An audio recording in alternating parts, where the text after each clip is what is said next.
एक समय एक कथा सुनाता हूँ। ये आदरणीय मुलुकदास साहिब जी ये अरोड़ा जाति में किसान थे, यानी खेती करते थे, बहुत बड़े जमींदार थे। और परमात्मा कहते हैं, जो जन मेरी शरण है ताका हूँ मैं दास, गेल गेल लग गया फिरूं जब तक धरती आकाश। और 100 छल छिद्र मैं करूं अपने जन के काज, अपनी प्यारी आत्मा को इस दलदल से निकालने के लिए 100 छल छिद्र करता हूँ, पता नहीं के वेश बना कर भटकता हूँ। एक नगर में परमात्मा सत्संग कर रहे थे। ये समय समय पर आकर भक्ति जीवित कर जाते हैं दाता कबीर साहब। उसी नगर में मुलुकदास के गांव में 5-4 सेवक थे, गरीब गरीब व्यक्ति। और परमात्मा उनके घरों में रुके हुए थे, सत्संग करते थे। भगत कहते थे, जी कल हमारे भोजन करना। 1 हफ्ते के लिए रोक लिया। 5-7 भगत परिवार थे।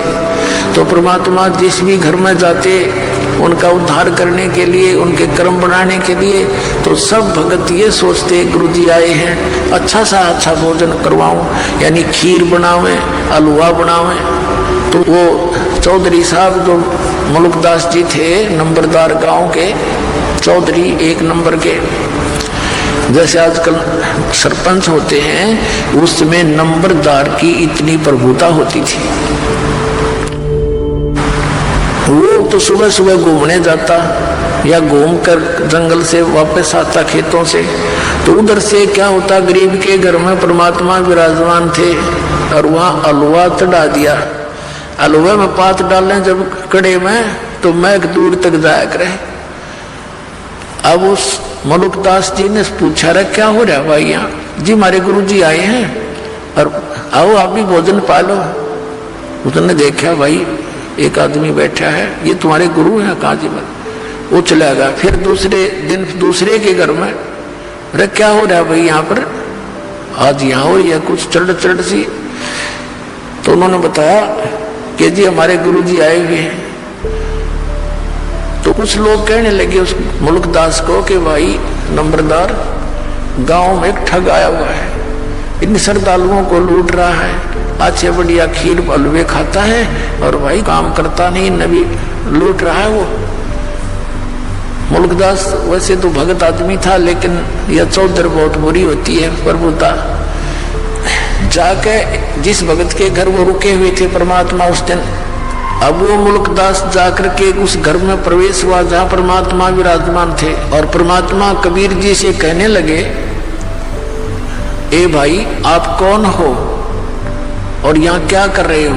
परमात्मा के बोलने से पहले ही जो भगत था जिसके घर रुके हुए थे, 2-4 भगत और बैठे थे, खड़े होकर कहने लगे, चौधरी साहब ये हमारे गुरु जी हैं और सत्संग करने आए हुए हमारे यहाँ। तो कहने लगे, भाई तू करके क्यों नहीं खाता है? अच्छा अट्टा कट्टा दिखे तो दुनिया को मूर्ख बना रहा है, अब ना करके खाया कर।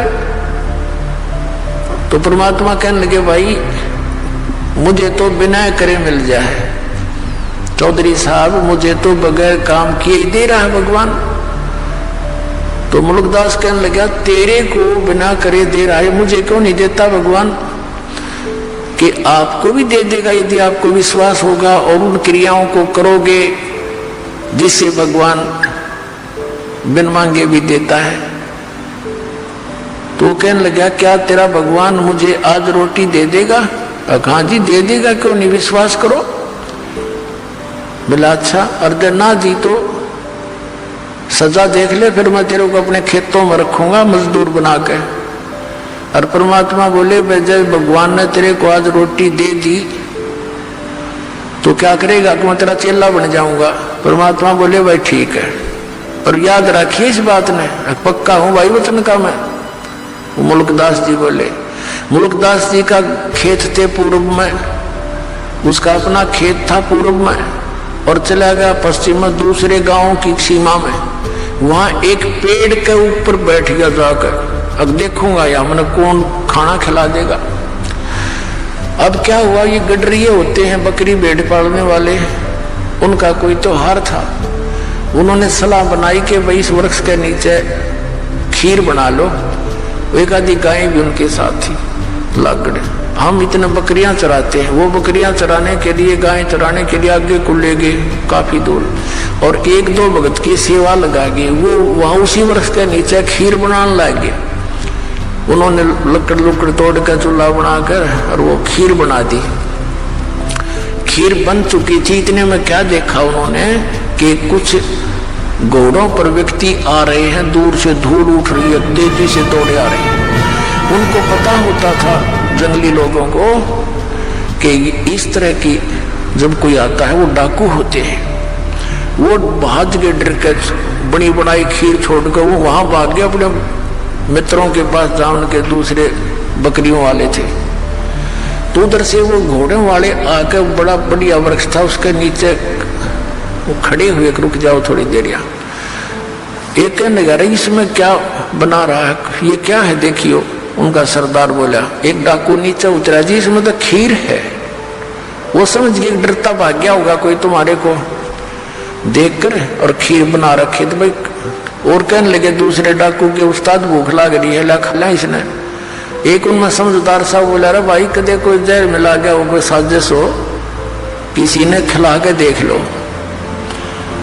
उन्हीं में से एक बोला, भाई वो कहाँ गया होगा, यहीं की तो छुप रहा होगा, ढूंढ लो उनने और उसी को खिलाएंगे। अब वो देखा इधर उधर बोझड़े आसपास के झाड़ों झूड़ों में, एक ने ऊपर देखा, अगर वो बैठा, उन्होंने सोचा डरता चढ़ गया ऊपर ही। तो उन्होंने कहा, भाई नीचे आ जा, कौन है तू? वो कहने लगा, ना मैं नहीं आऊं नीचे। उसने जो ना करा था डाकू है, उन्होंने सोचा पूरा चलते होंगे। उनका शक हो गया कि भाई ये गड़बड़ है कुछ ना कुछ, नीचे क्यों नहीं आता, नीचे आओ है तेरे मारे गोली। जब उन गोली दिखी, जब आप शट दे ही नीचे, मारेंगे तो भाई। 1 मिनट में नीचे बैठ के बोलो जी अब ये खीर खा।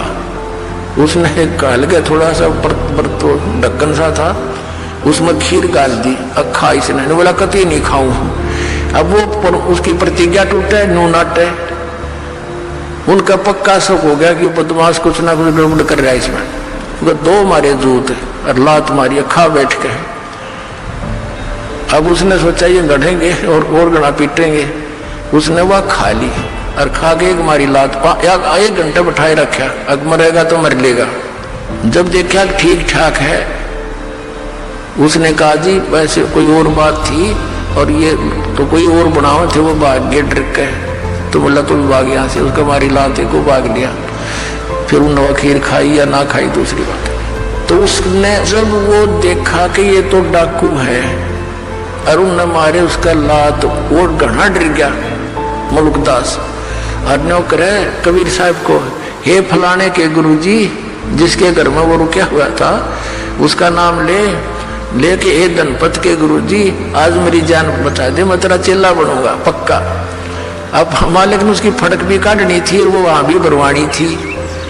तो उसका जो पक्की जचगी, आज इस गुरुजी के कारण मेरी जान बची है, ना तो सीधी मारे गोली ने किसका डर हो से भाई।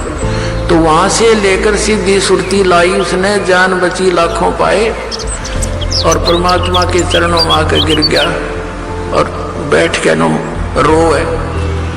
परमात्मा बोले, चौधरी साहब भगवान ने कुछ करी सेवा? नो कहने लगा, जी आपका भगवान तो मार मार खीर खिलाता है, मेरी जान बची, ऐसे सारी कथा सुना दी। तो परमात्मा कहते ये सब खेल हमारे किए, हमसे मिले सो निश्चय दिए।